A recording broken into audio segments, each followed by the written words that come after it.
Hai, Assalamualaikum. So korang sama aku Cik Aslan. So hari ni barang aku baru sampai. So dia ialah Airpod Pro.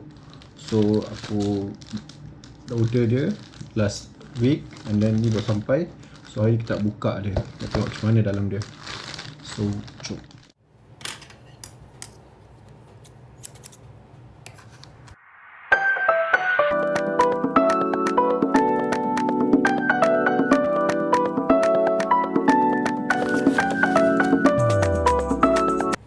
Itu dia Airpod Pro.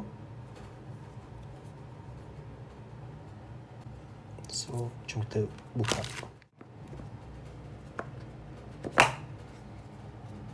Tada. So ini manual dia.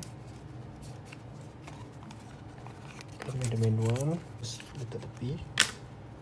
So ini dia. So tarik kat sini. Airpod dia agak ringan. Tepi je.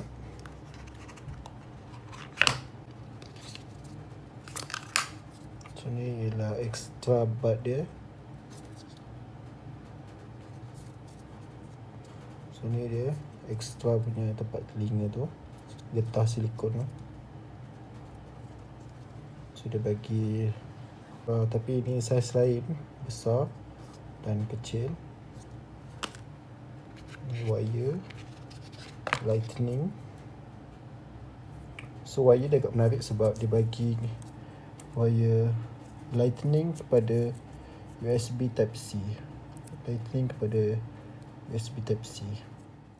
Airpod Pro ni dia didatangi dengan dua features baru, iaitu Transparency and then lagi satu ialah Noise Cancellation. So bila korang tekan Transparency ni, sambil korang dengar lagu korang boleh dengar di persekitaran korang punya bunyi juga. So korang boleh buat dua benda dalam satu lah. Korang boleh dengar lagu sambil korang boleh berbual dengan member.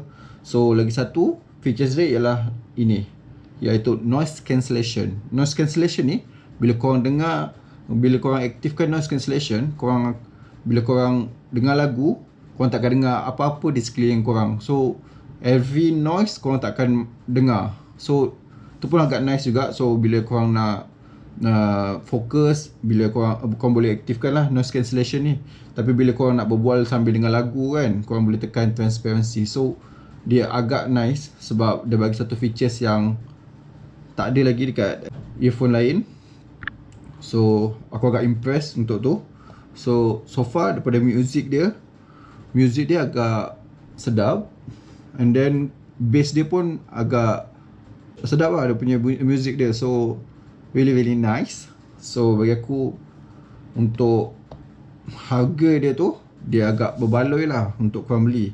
So untuk dia punya case ni, dia boleh charger sehingga korang boleh pakai korang punya earphone ni sehingga kalau ikut dia punya note tu dalam 24 jam lah. So bagi aku dia agak bagus lah sebab korang boleh pakai sehingga 24 jam kan.